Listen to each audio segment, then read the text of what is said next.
It seems safe to say that it's been well observed in the YouTube community that Thunderfoot likes to champion a specific type of argument, that is, science, whatever that is, versus religion, whatever that is.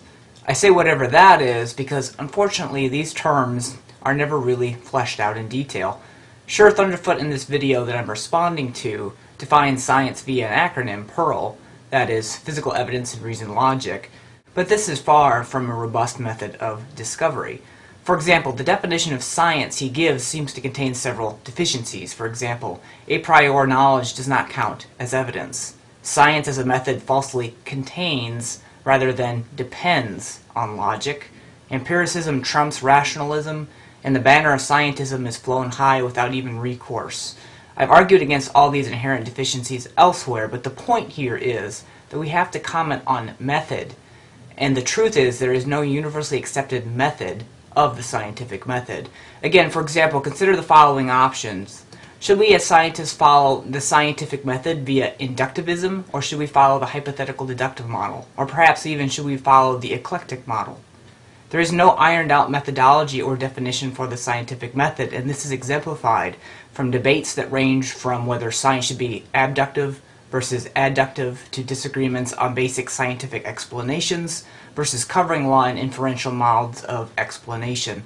The point being is that given the lack of consensus, when Thunderfoot states science is diametrically opposed to religion, whatever that is, he needs to be clear as to what specifically via science as a methodology is opposed to religion, whatever that is. But perhaps Thunderfoot's even greater failing is that he throws around the term religion, whatever that is, without definition.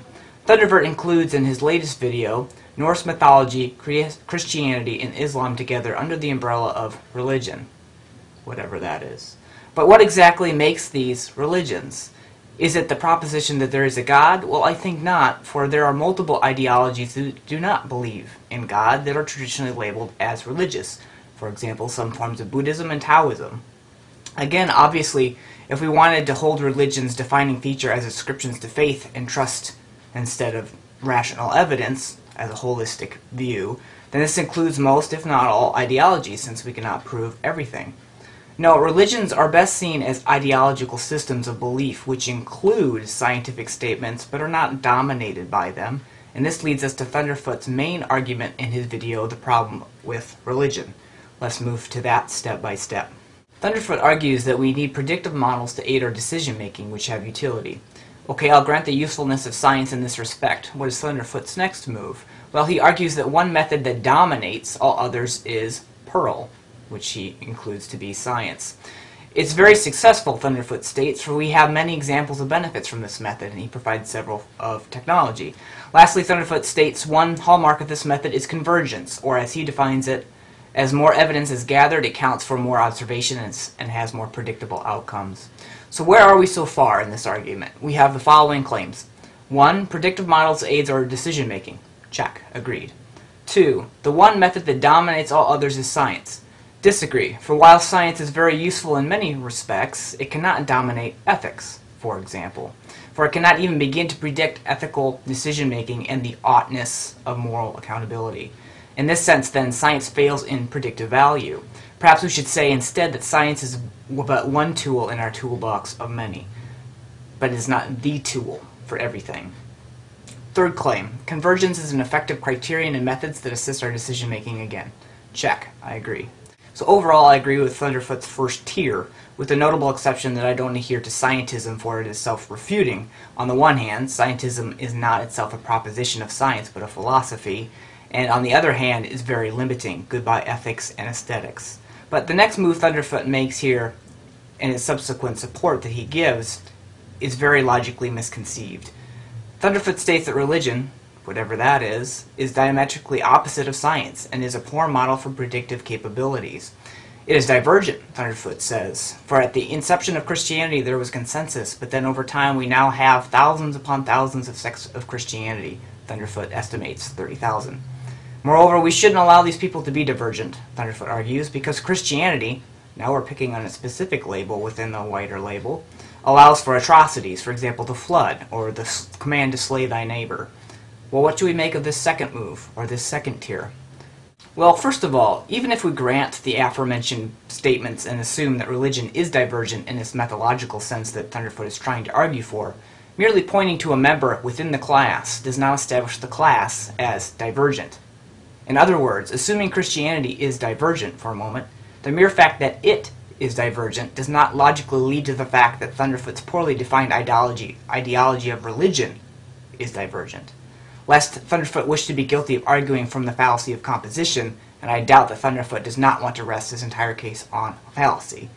Second, when Thunderfoot attempts to support his argument that convergence aids decision-making, and that religion, whatever that is, invests its resources into divergence, he leaps to the many denominations within Christianity to try to support this claim.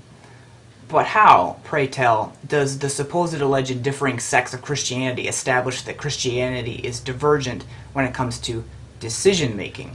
The very point of what makes science so awesome, supposedly.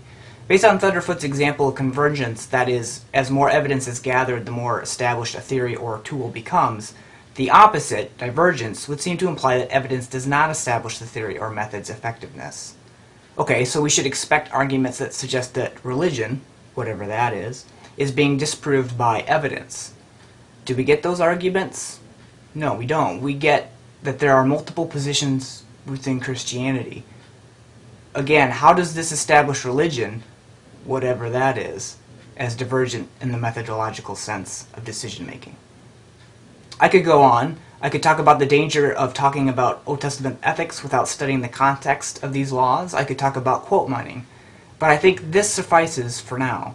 Since each religion is best described as a system of beliefs or philosophically a noetic structure or worldview, that each makes separate and distinct claims about reality, then it would seem to be best to treat each of these systems as such, that is, unique claims or noetic structures. We do a disservice to a specific system of thought by lumping them all together at the cost of ignoring their unique claims and then slapping a stamp of divergence on them. Religions, or noetic structures, can be testable by whatever tools are best for the job, whether that be science, history, ethics, or logic, and many of the inherent claims held within those noetic structures do demonstrate convergence. For example, the Golden Rule in ethics, or the beginning of the universe in cosmology. Life does challenge us to make decisions. Let's begin to answer that challenge first by defining our terms.